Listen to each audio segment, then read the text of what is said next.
Les invito a que abran sus Biblias en el Salmo 18. Salmo 18 y leeremos los primeros 3 versículos. Dice así: Te amo, oh Jehová, fortaleza mía. Jehová, roca mía y castillo mío y mi libertador. Dios mío, fortaleza mía, en él confiaré. Mi escudo y la fuerza de mi salvación, mi alto refugio. Invocaré a Jehová, quien es digno de ser alabado, y seré salvo de mis enemigos. Este es un cántico de triunfo, es un cántico de victoria. David aquí nos muestra a el Dios de salvación, el Dios de salvación. Él hace un recuento, recuerda hacia atrás todo lo que él ha venido viviendo y no puede sino ver la mano de Dios obrando en diversas formas, en diversas maneras.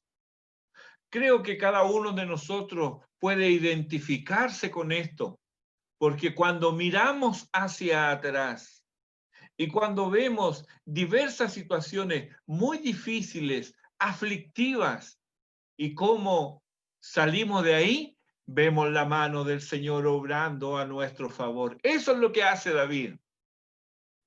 Eso es lo que hace David. Aquí, en este corto pasaje, en estos 3 versículos, encontramos por lo menos 2 cosas que debiéramos llevarnos a nosotros a reflexionar en este Dios de salvación. En primer lugar, Dios, hay diversas revelaciones respecto de quién es Dios, algunos atributos de Él, algunas bondades y beneficios que Él deja ver a los hombres. Y en segundo lugar, a consecuencia de estos mismos, también encontramos obligaciones que nosotros tenemos, obligaciones que emanan de esto que Dios nos permite ver. Veamos entonces algunas cosas. En el versículo 1 dice: Te amo, oh Jehová, fortaleza mía. Jehová, roca mía y castillo mío y mi libertador. Aquí vemos algunas cosas. Por ejemplo, vemos que Él es un refugio. Un refugio. Él es mi roca. Esta es una expresión que hace referencia a Dios ya desde el libro del Deuteronomio. Moisés, en el capítulo 32, dice, hablándole al pueblo, y en el versículo 4 dice, leo desde el versículo 3, Deuteronomio 32, 3 y 4 dice: Porque el nombre de Jehová proclamaré, engrandeced a nuestro Dios. Él es la roca, cuya obra es perfecta, porque todos sus caminos son rectitud, Dios de verdad y sin ninguna iniquidad en él. Es justo y recto. Ese es nuestro Dios, la roca. Él es nuestro refugio. Cuando nosotros estamos en momentos apremiantes, buscamos un refugio. Si llueve muy fuerte, buscamos guarecernos de la lluvia. En un terremoto, buscamos el lugar que a nosotros se nos ocurre que es el más seguro en nuestro hogar. Ya estamos acostumbrados a eso. Buscamos la seguridad. No nos sentimos bien con la inseguridad. Buscamos la seguridad. El salmista en el Salmo 61, él lo expresa de la siguiente manera. Dice, Salmo 61, los versículos 1 al 3. Oye, oh Dios, mi clamor, a mi oración atiende. Desde el cabo de la tierra clamaré a ti cuando mi corazón desmayare. llévame a la roca que es más alta que yo, porque tú has sido mi refugio y torre fuerte delante del enemigo.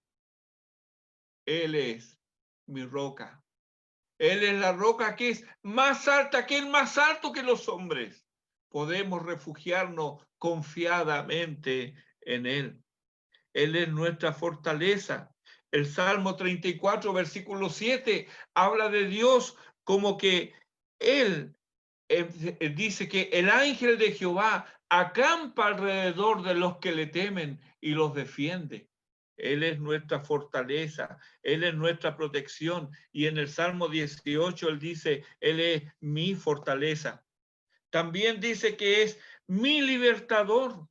Esto significa que reconoce que en algún momento de su vida Él estuvo oprimido. El enemigo lo oprimió, pero Él fue el libertador. Tenemos una muestra de ello en el libro de Éxodo.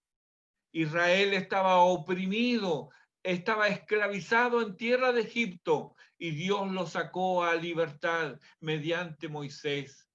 ¿Quién fue el libertador? Dios fue el libertador que usó a Moisés para este fin. Pero esto no es otra cosa más que una muestra, como un gráfico de lo que cada uno de nosotros ha vivido en momento en que ha estado esclavizado por el pecado y Jesucristo nos libertó. Como dice Pablo, Cristo nos libertó del pecado y de la muerte. Él es nuestro libertador. Entonces, mire cómo se nos va mostrando Dios como nuestra roca, como nuestro refugio, como el libertador en nuestra opresión. También dice el Salmo 18, Dios mío, Él es mi Dios. Esto nos lleva a adorarlo a Él. Recuerda las palabras del Señor ahí en Mateo 4 cuando fue tentado por Satanás y le dice, mira, todo esto te daré si postrado me adorares. El Señor le dijo, vete, Satanás, porque escrito está, al Señor tu Dios adorarás y a Él solo servirás. Adorar a Dios y servir a Dios es parte de lo mismo. No nos engañemos pensando que adoramos a Dios si no lo estamos sirviendo. Mi Dios, el hecho de que Él sea nuestro Dios es que podemos adorarlo en espíritu y en verdad. Podemos adorarlo porque razones tenemos para adorar a nuestro Dios. Y Él nos está mostrando aquí en este salmo estas cosas. También dice que Él es la fuerza de mi salvación. Hermanos, si nos miramos a nosotros mismos, somos débiles. Gemimos bajo el peso de nuestros propios pecados. Y al mirarnos en nuestras vidas, nuestras debilidades, podemos ser tal vez muy fortachones en algún momento de nuestra vida, pero ciertamente esa fuerza no alcanza para escapar del mal. ¿Y qué diremos de nuestras condiciones físicas que van pasando los años y nos vamos deteriorando? Eso es una realidad en todos nosotros. Y cuanto más temprano la aprendamos y la asimilemos, mejor vamos a vivir, porque no vamos a pretender vivir de una manera que Dios no nos ha llamado a hacerlo. Él es nuestra fortaleza. Y Él les dice, la fortaleza de mi salvación. ¿Quién no ha sentido la debilidad alguna vez frente a las situaciones cotidianas? Muchas veces nos encontramos haciendo un recuento de nuestra vida, un recuento corto, por cierto. Sin embargo, nos encontramos con que otra vez fallé, otra vez, Señor. ¿Cuándo? ¿Cuándo será el día en el cual pueda ser completamente a tu imagen y pueda vivir sin pecado? Anhelamos ese momento. Pero mira, esta debilidad lo único que hace es conducirnos a nosotros a los brazos de Cristo, porque Él es nuestra fortaleza. Él es la fuerza de nuestra salvación. Isaías, en el capítulo 40, los versículos 29 y 30, pero voy a leer un poco antes. Dice versículo 25 de Isaías 40, ¿a qué pues me haréis semejante o me compararéis? Dice el santo, levantad en alto vuestros ojos y mirad quién creó estas cosas. Él saca y cuenta su ejército. Está hablando de la multitud de estrellas en el firmamento. Y dice, a todas llama por su nombre. Son millones, pero Dios las llama a todas por su nombre. Ninguna faltará. Tal es la grandeza de su fuerza y el poder de su dominio. ¿Por qué dices, oh Jacob, y hablas tú, Israel? Mi camino está escondido de Jehová y de mi Dios pasó mi juicio. O sea, es decir, no hay esperanzas para mí. ¿Por qué dices eso? No, no es así. Versículo 28, no has sabido, no has oído que el Dios eterno es Jehová, el cual creó los confines de la tierra. No desfallece ni se fatiga con cansancio, y su entendimiento no hay quien lo alcance.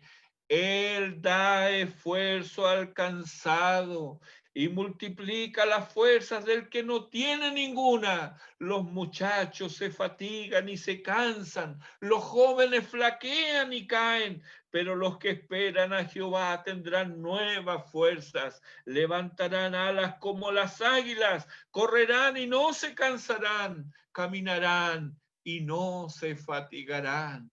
Ese es la fuerza de nuestra salvación. No está en nuestra fe, no está en nuestro compromiso, no está en nosotros, está en nuestro Dios, que Él nos ha elegido para ser receptáculo de su gracia y de su amor. La fuerza de mi salvación. Esto era lo que David tenía sumamente claro. Él es la fuerza de mi salvación.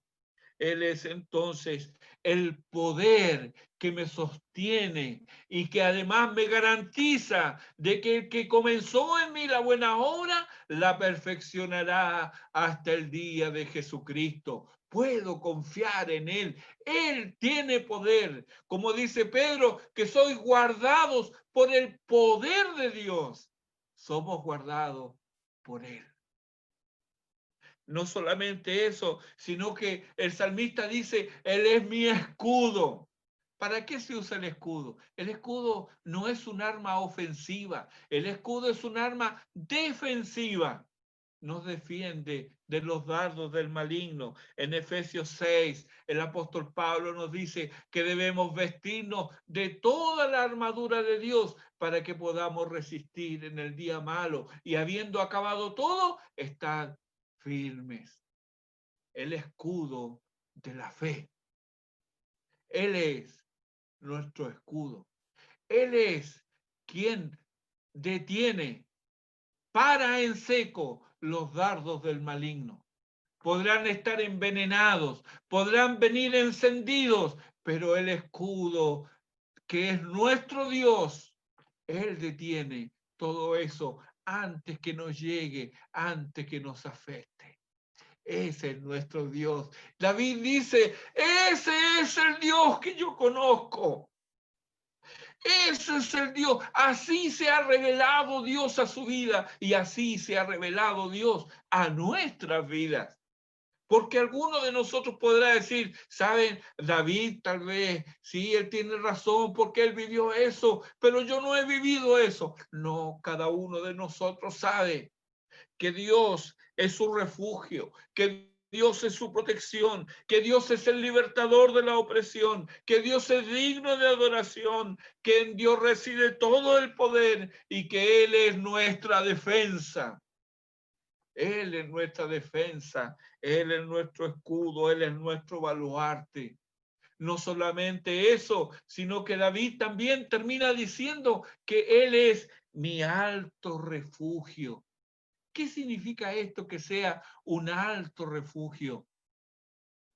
Cuando nosotros vemos y estamos en una situación de altura y miramos hacia abajo, esa es una situación, es una posición inexpugnable. Es una posición muy difícil de atacar porque hay que ir hacia arriba. Bueno, estando en Dios, lo que Él quiere decir es que está en una posición inexpugnable. El enemigo no lo puede atacar, no lo puede tocar. Y es eso lo que vemos. Justamente en el libro en el cual nos muestra Dios cómo permitió que Satanás tocara a uno de los suyos. Él es nuestro alto refugio. ¿Has tenido esta revelación de Dios? ¿Puedes decir con certeza, con seguridad, de que así también tú ves a este Dios? Hermano, si no es así, entonces debo decirte que no le conoces, porque este es nuestro Dios. Pero dijimos de que esta es cómo Dios se revela, cómo Dios nos muestra, cómo se le reveló al salmista aquí en el Salmo 18, a David. Y él lo escribe, haciendo un recuento de cómo Dios lo protegió, de cómo Dios fue con él a lo largo de los años. Ahora, producto de esta revelación, producto de este conocimiento de Dios, es que vienen algunas obligaciones de parte de aquellos a los cuales Dios se ha revelado. Por eso te he preguntado primero, ¿conoces así a Dios? ¿Has visto cómo Él te ha socorrido en los momentos difíciles? ¿Has acudido a Él en momentos de angustia y has encontrado en Él una roca eterna? Si ese es tu caso, entonces ahora tienes algunas obligaciones para con Dios. Y comenzamos con lo primero, con lo que David comienza este salmo diciendo, te amo, Jehová.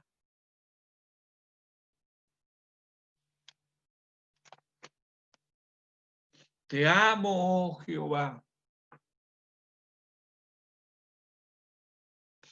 En los salmos encontramos muchas veces estas expresiones de amor, dichas por el salmista a su Dios. Lejos de que esto sea una característica en todas las religiones, no, hermanos. Esta es una excepción. El Dios revelado en las Escrituras es el único que invita al hombre a amarle. El Dios de las Escrituras es el único que no solamente exige adoración, sino que también esa adoración va acompañada de un amor profundo. Usted no le puede hablar a un budista, no le puede hablar a un islamista, no le puede hablar a nadie que no sea, que no crea en el Dios verdadero, no le puede hablar de amor a Dios. Podrán temerle, podrán tenerle terror y por eso le dedican ofrenda y hacen muchas cosas para que esa supuesta deidad no se ofenda. Y algunos llegan a situaciones aberrantes para nuestro entendimiento, aberrantes para la revelación de Dios, como es el sacrificio humano. ¿Por qué lo han hecho? ¿Por qué lo hacen? Para aplacar entonces a los dioses. El Dios revelado en la Biblia solamente acepta el sacrificio de su Hijo. Él se nos revela como un Dios al cual hay que amar. Y lo vemos repetidamente en los salmos. En el Salmo 42, versículo 1, dice el salmista, como el ciervo brama por las corrientes de las aguas, así clama por ti, oh Dios, el alma mía. La imagen es de un siervo que en los sequedales del desierto del sur de Israel olisquea el ambiente buscando dónde viene esa corriente húmeda que le indica que allí hay una corriente de agua y que él necesita y anhela para sobrevivir. Como el siervo brama por las corrientes de las aguas. No es que está en corrientes de agua, no, está en lechos, en cauces secos, pero él sabe, en algún lugar aquí hay agua y brama la necesita. Así el salmista se compara y dice, miren, mi alma está como en un lecho seco, anhelando el agua de Dios. Así clama por ti, oh Dios, el alma mía. Esta es una necesidad apremiante. Es algo sin la cual él no puede vivir. En el Salmo 73, versículo 25, el salmista Asaf dice, ¿a quién tengo yo en los cielos sino a ti? Y fuera de ti, nada deseo en la tierra. Ah, hermano, qué calidad de amor. Fuera de ti, nada deseo en la tierra. No me importan los deleites temporales. No me importan las falsas lumbreras. No me importa el cariño de los hombres. No me importa nada. Me importas tú y solamente tú. ¿A quién tengo yo en los cielos sino a ti? Y fuera de ti, nada deseo en la tierra. Ese es un sentimiento puro comparado con todas las cosas, con todas las apetencias que podríamos tener. El amor a Dios sobrepasa en el salmista a todas las cosas. En el Salmo 84, en el versículo 2, dice,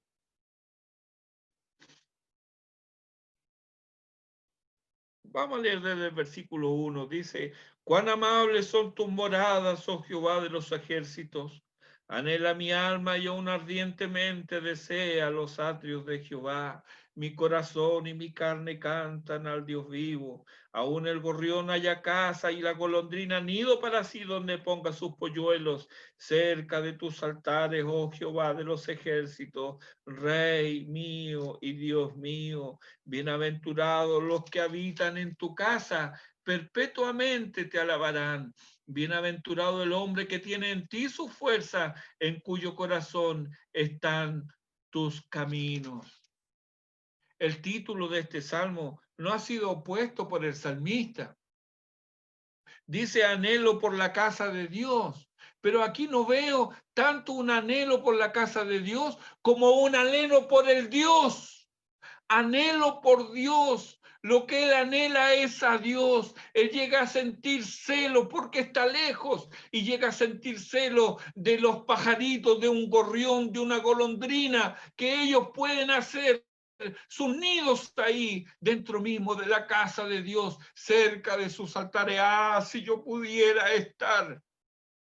Si pudiera estar en tus atrios. ¿Por qué? Porque me encanta estar en esos patios, me encantan las paredes del templo, estoy deslumbrado con su arquitectura. No, porque sé que ahí, para David, recuerde, para David ahí y para Israel, ahí estaba la presencia del Señor. Ahí Dios se manifestaba, ahí Él recibía adoración, alabanza, recibía las oraciones de los suyos y desde ahí Él respondía. Si no, lea cómo Salomón, cuando dedica el templo, dice, si tu pueblo se humillare y desde aquí ellos clamaren a ti y alzaren sus manos al cielo, tú le responderás desde tu lugar santo. Había una conexión especial entre ese lugar y el cielo, pero muchos han confundido los lugares como lugares de adoración. Es cierto, pero es adoración a Dios, no es adoración al lugar. Es adoración a Dios que ha prometido su presencia. Ahora bien, el salmista dice que Mi corazón anhela mi alma y aún ardientemente desea los atrios de Jehová. ¿Por qué? ¿Porque le parece muy bonito los patios del templo? No, porque ahí está la presencia del Dios viviente. Él quiere estar donde está su Dios, ahí quiere estar. Por eso es que en los matrimonios todavía se usan las palabras de Ruth a Noemí. No me ruegues que te deje, ni que me vayas de ti, porque donde quiera que tú fueres, iré yo. Tu pueblo será mi pueblo y tu Dios será mi Dios. Ella no estaba enamorada del camino que iba a seguir Noemí, no. Ella estaba enamorada de la persona. La persona era lo atrayente. Eso para el salmista es su Dios. Y él lo recuerda de allá y siente hasta celos de estos pajaritos que pueden estar ahí en ese mismo lugar que él anhela estar. Hay entonces muchos lugares en los cuales Dios se manifiesta aquí en los salmos y el hombre responde con amor a él. En el Salmo 116, versículo 1, encontramos otra expresión una vez más. Dice, amo a Jehová, pues ha oído mi voz y mis súplicas, porque ha inclinado a mí su oído. Por tanto, le invocaré en todos mis días. Me rodearon ligaduras de muerte, me encontraron las angustias del Seol, angustia y dolor había yo hallado. Entonces invoqué el nombre de Jehová diciendo, oh Jehová, libra ahora mi alma. Clemente es Jehová y justo, sí, misericordioso nuestro Dios. Jehová guarda a los sencillos. Estaba yo postrado y me salvó. Vuelve, oh alma mía, a tu reposo, porque Jehová te ha hecho bien. Se da cuenta cómo el amor a Dios está íntimamente entretejido en las situaciones de conflicto y de angustia del ser humano. Aquellos que más aman es porque están conscientes de dónde Dios los sacó. Debiera ser una constante en nuestra vida, debiera ser una realidad desbordante en cada uno de nosotros. Aquí en el Salmo 18, en el versículo 1, dice, te amo, oh Jehová. La palabra aquí que usa el salmista es una palabra extraña. No es la palabra usual hebrea para amor. Es una palabra más íntima. Aquí no está hablando, no enfatiza la intimidad, la devoción personal de David. Hay una tierna intimidad aquí que nos demuestra estas palabras. Amo, te amo, oh Jehová. Esto está en consonancia con el primer mandamiento, ¿recuerda? El primer mandamiento, Deuteronomio capítulo 6, versículo 5. Y estas palabras que te mando yo estarán sobre tu corazón. Vamos a leer Deuteronomio capítulo 6. Deuteronomio capítulo 6 dice, oye Israel, Jehová nuestro Dios, Jehová uno es, 6:4. Y amarás a Jehová tu Dios de todo tu corazón y de toda tu alma y con todas tus fuerzas. Al Señor cuando le preguntaron, ¿cuál es el primer mandamiento? Él dijo esto. ¿Por qué? Uno puede decir, bueno, pero si los mandamientos son 10, claro, pero estos resumen los 4 primeros mandamientos de la tabla de la ley, que son las obligaciones del hombre para con Dios. Porque cuando un hombre ama a Dios por sobre todas las cosas, no tiene otro Dios, lo adora como él dice, no toma el nombre del Señor en vano y guarda su día. Teme a Dios, lo ama. Entonces el día del Señor para él es sagrado, porque no es su día, es el día del Señor. Eso lo resume: amarás al Señor tu Dios. Y el segundo, dijo el Señor, es semejante. Este resume los otros 6 mandamientos, del 5º al 10º, que son la responsabilidad del hombre para con el hombre. Entonces, esta expresión de David en el Salmo 18 está en consonancia con lo que Dios pide de los suyos. Esto lo pide de los suyos, no lo pide de los extraños.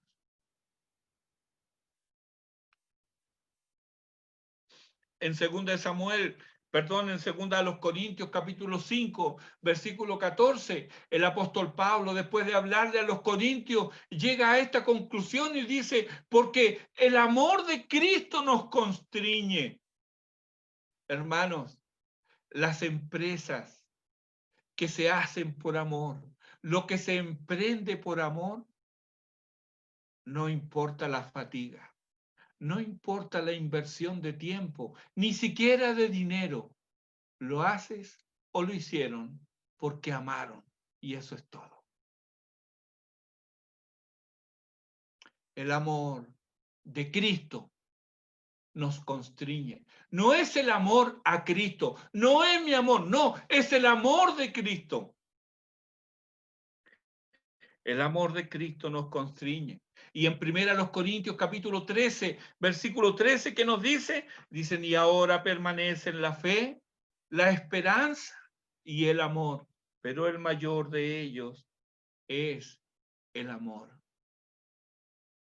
Dicho esto, entonces, queridos hermanos, sabiendo de cómo Dios se nos ha revelado y quién es nuestro Dios,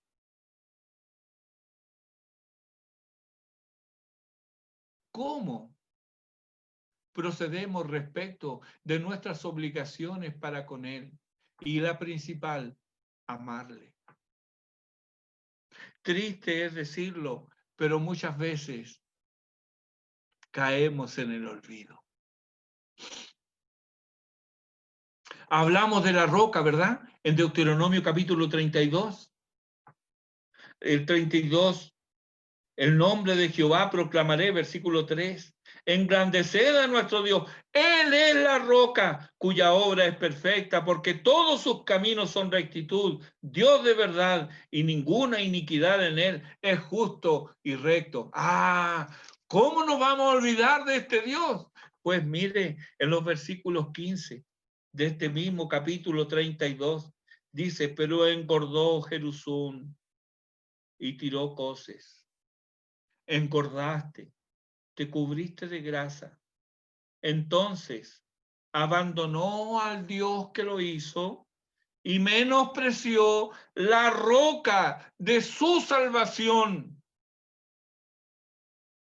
¿Cómo es posible? Pero está escrito.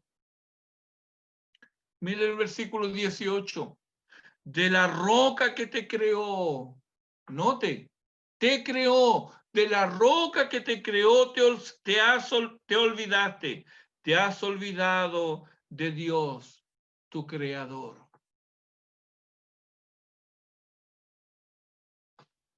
La ingratitud es algo tan feo. Sin embargo, es una característica de los seres humanos.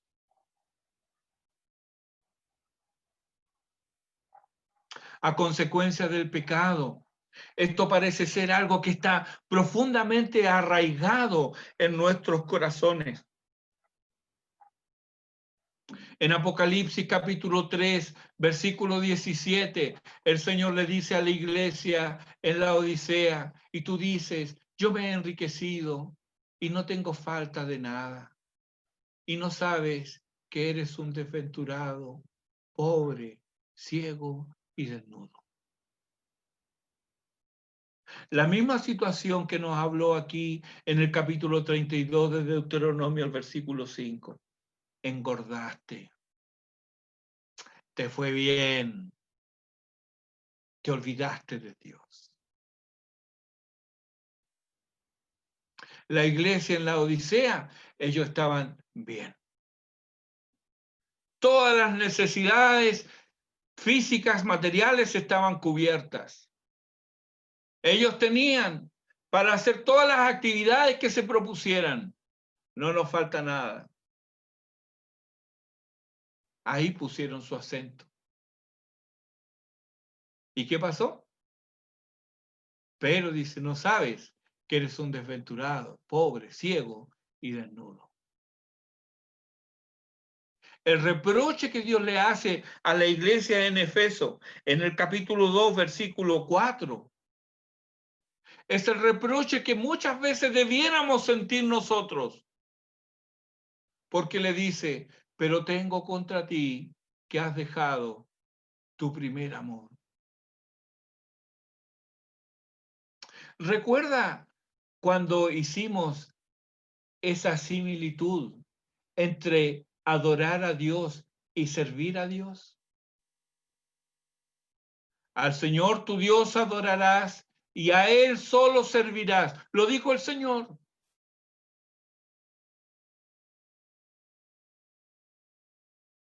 Bueno,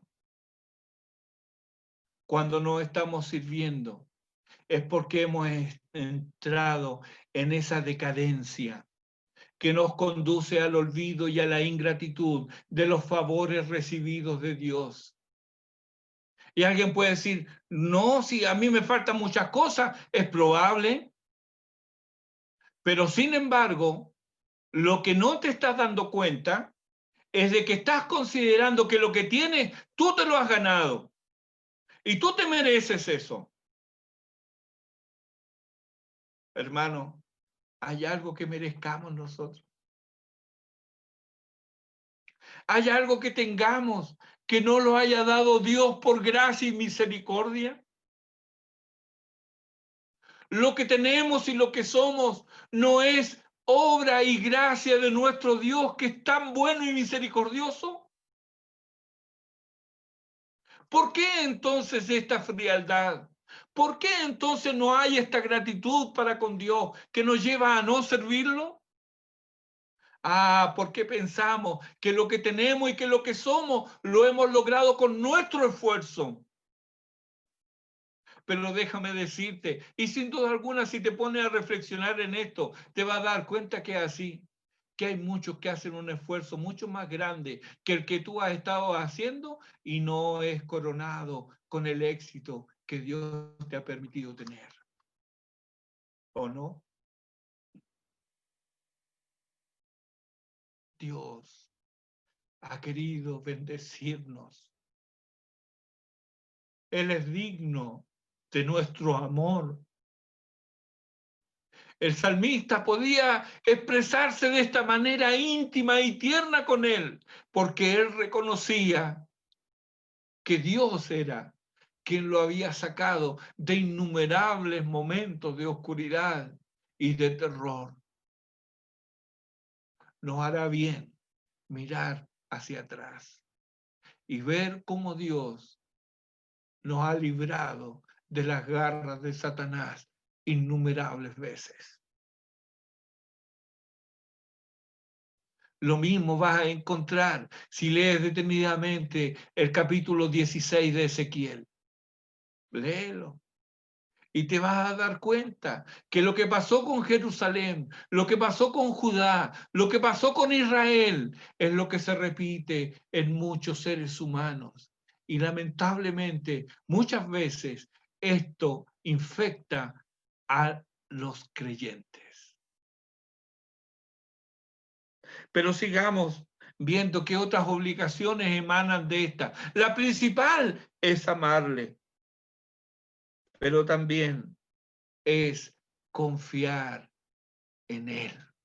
Versículo 2, el salmista dice, en él confiaré. No puedes confiar en quien no conoces. Por eso que quienes no conocen a Dios no confían en él. Pero que alguien, un hijo de Dios, que dice que lo conoce, no confíe en su Dios, eso es escandaloso. Los cielos se escandalizan porque dicen, pero ¿cómo? Si es un creyente, ha nacido de nuevo, Dios le ha rodeado de bien y de misericordia. ¿Cómo es posible que no confíe en su Dios? En Él confiaré, dice el salmista. No confía en su habilidad, no confía en sus circunstancias, Él confía en su Dios. Hermanos, y cuando ese conocimiento va acompañado de amor, cómo aumenta la confianza, ¿verdad? ¿Por qué? Porque lo amo. Y tenemos la tendencia a proyectar eso hacia seres humanos que son falibles y que fallamos muchas veces. Y muchas veces, ya sea un hombre o una mujer, no se dan cuenta de que el otro está fallando, están cegados. ¿Por qué están cegados? Por el amor, lo aman, no se dan cuenta que está fallando el otro. Pero podemos confiar en Dios, porque Él no fallará. Él no dejará de dar el bien a los que andan en integridad. Él no permitirá que quienes confíen en Él sean avergonzados. Podemos confiar y descansar en Él.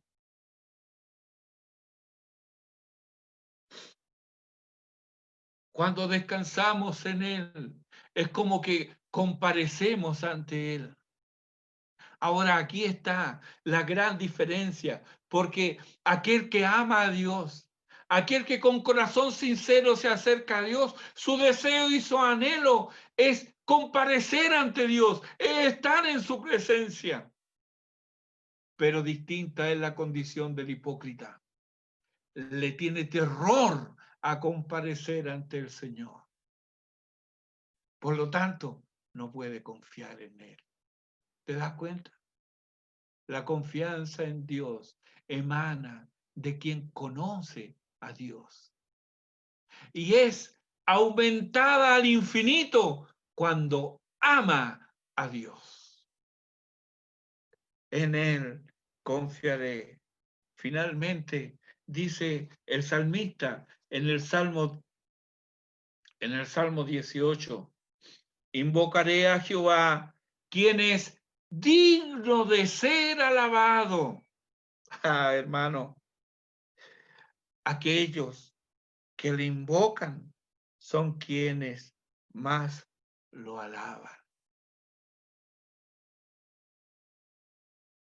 Lo invoqué yo en el día de la angustia, dice David, y él me respondió. Jeremías, clama a mí y yo te responderé. Y cuando hemos experimentado eso, obvio que nace gratitud en nuestros corazones. Lo vimos hoy día, muchos de nuestros hermanos alabando y glorificando a Dios. ¿Por qué? Porque Él había oído su clamor, porque Dios responde la petición de los suyos. Estos son los que le alaban, estos son los que le alaban de todo corazón, estos son los que le alaban en espíritu y en verdad. Pero todo nace de lo primero. Te amo, oh Jehová. Que esta sea tu expresión, pero tu expresión sincera. Este sea el resultado de que tu vida fluye en relación a Jesucristo y a su obra. Nosotros, dice Juan, le amamos a Él porque Él nos amó primero. ¿Cómo está tu vida de devoción a Dios? ¿Lo amas? ¿Recuerdas la pregunta del Señor a Pedro? Pedro, ¿me amas más que esto? Que esta pregunta el Espíritu de Dios la dirija a cada uno de los corazones. Y que podamos responder con Pedro, Sí, Señor, tú sabes que te amo. Que esa sea la realidad en nuestras vidas, para la gloria de Cristo. Amén. Oremos.